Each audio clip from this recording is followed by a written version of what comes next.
Well, hello and welcome to Geordieland 1892. 3 days practically after the cup final, and I've finally managed to do a video. Um, yeah, well, to be honest, on Monday I was probably a bit hungover. Um, to be fair, it was a wonderful, wonderful experience in the sense of just looking at our support, our fan base. Newcastle United are the greatest supporters in the world, in my belief. I am biased, but the world did see what we can produce as fans. I thought Newcastle United played really, really well in the final. Um, our only problem is we're not clinical, and the last 4 games, including the final, there, we haven't been clinical. Yes, we gave Daja a couple of things to do. That chance for Alan Saint-Maximin, it was a great save by Daja, but we didn't work him enough. Our long range shots were going over the bar. We weren't getting anything on target. We've got to shoot more. We've got to try and work goalkeepers more. The scenes of the fans going down to Trafalgar Square, down to London, down to the capital was nothing short of incredible. And basically, I don't know how many fans were down there in the end. It was an unbelievable scenes down there. Obviously, Wembley full, spectacular atmosphere in Wembley itself. War flags coming down on the Saturday morning. They went down, I believe, passing the Angel of the North on the way out down to the capital, and laying a Newcastle shirt, as we did 24 years ago on the Angel of the North. Back then it was Alan Shearer. This time it was just to celebrate the fact that we were in the cup, and they put that up briefly and then moved on down there. Now, the display that they produced down there was just a sight to behold. I was just absolutely blown away. Tingles down my spine, down my arms. It was just something else, and the world's seen that. And I think a lot of people have been commenting from all over the world about just how spectacular that display was, compared to when you think what Manchester United fans' display was, a few scarves in their hands. So an absolutely cracking job by War Flags. Now, I was obviously in Newcastle for the game, watching the game in the Three Bulls heads. It was like a sardine can in there. Very difficult to move around, but we were very lucky. We managed to get a place next to the bar. I did do quite a few interviews, but unfortunately, the camera that I used corrupted the files. So apart from the fact that it was a bad day all round with the result, a lot of the footage I got, unfortunately, was rendered useless. It was a great atmosphere in the pub. Obviously, as time ticked away during the match, I started to realise it was deja vu. It was the same all over again. We were 2-0 down against Manchester United at Wembley. It was taking me back to 24 years ago when I was at Wembley that time. Obviously, the first loss for me was the Arsenal game in '98. That was the first real cup final that I went to, that I properly remember, and that was on my birthday, 16th of May, and that was a bitter pill to swallow that day. The Man United one was the same. When I went back to watch Newcastle in the last game in the old Wembley against Chelsea, we were beaten 2-1, and now this time 2-0 again. Deja vu, like I say. Of course, I've seen it all before, and quite a lot of fans my age will.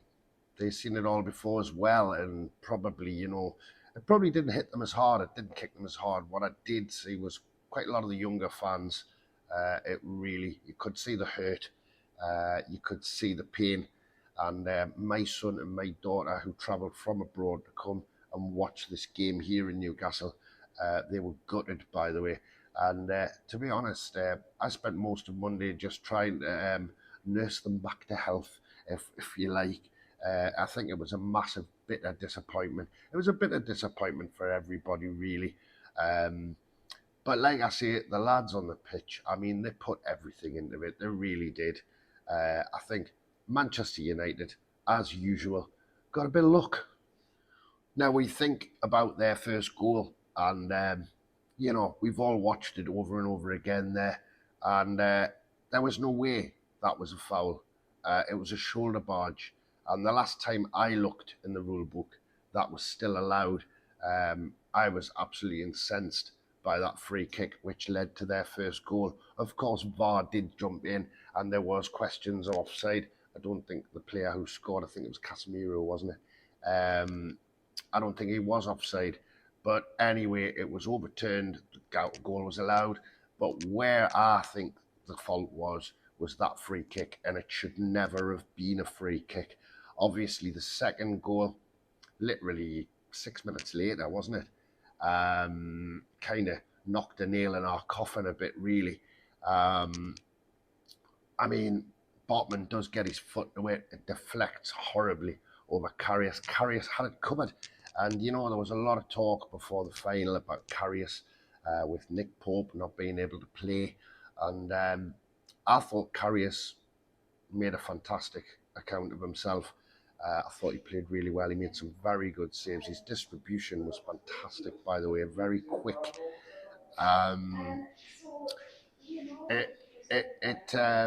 It was such a shame, really, that it just clipped off the top of Botman's foot and went over the top of him, didn't it? It was awful. It was awful. Now, of course, in that game, we had chances. We had quite a lot of chances, actually. Dan Burn directing that header wide of the post. Look, I'm not going to get on any of the players' backs because really they got us there in the first place. I was proud that we got there.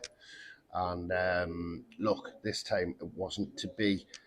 I thought Newcastle fought. I thought, our possession was unbelievable. And, this is something, even against Liverpool when we lost 2-0 there the other week, our possession was unbelievable. The way we're playing the ball around, the way we keep ball. It's only lately that our defence has, let's say, been punctured a little bit. But, throughout this season, defence has been impeccable. I thought Trippier had an absolutely fabulous game.